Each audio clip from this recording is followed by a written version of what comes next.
రాధా, మా బాబాయ్కి మావయ్యకి అందరికి నువ్వు చాలా బాగా నచ్చావు. నాకెప్పుడో తెలుసు. ఎలా తెలుసు? నాగుల మెట్టలో నాకు మాట్లాడే అవకాశం లేకపోయినా వాళ్ళు నన్ను కళ్ళ నిండా ప్రేమతో చూశారు. బావకి తెలియకుండా ఒకళ్ళు పడుకొని పేవించేసుకుంటున్నారా? ఉండండి మీ సంగతి చెప్తా. రాధా, ఇప్పుడు నాకెంత సంతోషం ఉందో తెలుసా? ఇన్నాళ్ళకి నేను అనుకున్నది నెరవేరబోతోంది. నా మాట మీద బాబాయ్ మావయ్య అందరూ ఇక్కడే ఉండాలని నిర్ణయించుకున్నారు. తొందరలోనే ఇక్కడ కెమికల్ ఫ్యాక్టరీ పెడుతున్నాను. ఆ ఫ్యాక్టరీ శంకుస్థాపనకి నువ్వే కొబ్బరికాయ కొట్టాలి. నేనా? నేనెందుకు? ఎందుకంటే ఆ ఫ్యాక్టరీకి నువ్వే కాబోయే యజమానురాలివి కాబట్టి.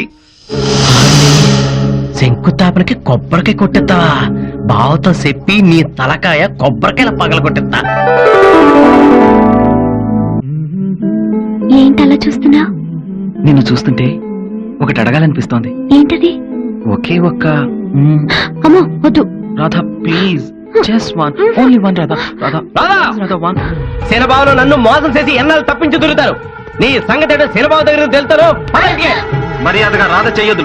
అడగా నువ్వు అడరా. రాధన మొదలు నా ఇష్టం. రా వదులుతావా లేదా? ఏంటో పెద్ద పోజు కొడుతున్నావు. ఇక్కడ కొట్టానంటే అక్కడ అమెరికా పడతా.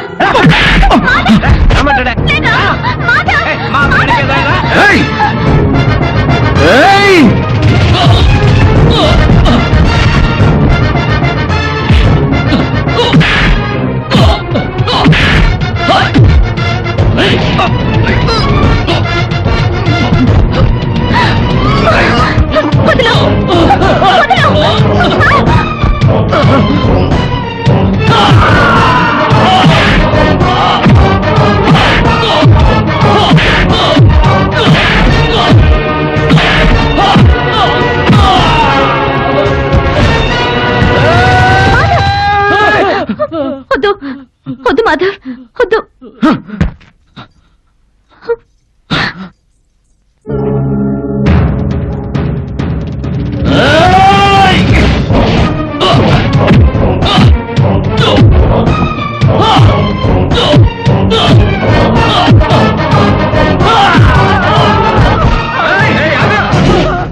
బావా ఈ రాధలు లేకపోతుంటే అడ్డం పడితే నన్ను సెతకపోతాడు. బావా అది కాదు మావయ్య, వీడు రాధ చేపట్టుకుని. నోరు మీరా. వీడు నాకు బామ్మరిది, దానికి మావయ్య. దాన్ని చేయి పట్టుకునే అధికారం వీడికి కాక నీకుందా? ఉంది. రాధ నాకు కాబోయే భార్య అని ఎవడు చెప్పాడు? పెద్ద మావయ్యకి నాకు మధ్య అగ్రిమెంట్ ఉంది. ఏంట్రా నీ అగ్రిమెంట్? మా అన్నయ్య నీకేమైనా స్టాంప్ పేపర్ మీద రాసిచ్చాడా? అగ్రిమెంట్ అంటే అగ్రిమెంట్. వారం తిరగకుండానే రాధని విడికిచ్చి పెళ్లి చేసి అప్పుడు తెలుస్తా నీ అగ్రిమెంట్ ఏంటో. పెద్ద మావయ్యకి ఇష్టం లేకుండా ఈ పెళ్లి ఎలా చేస్తావో నేను చూస్తాను. ఏంట్రా నువ్వు చూసేది? ఆయన వచ్చేలోపే రాధని విడికిచ్చి పెళ్లి చేస్తా. ఆయన వచ్చాక ఆయనతో సరే అనిపిస్తా. రాధా పద ఇంటికి. నేను రాను బాబాయ్. నా మాటకే ఎదురు చెబుతావా? ముందు మావయ్య మాధవ్!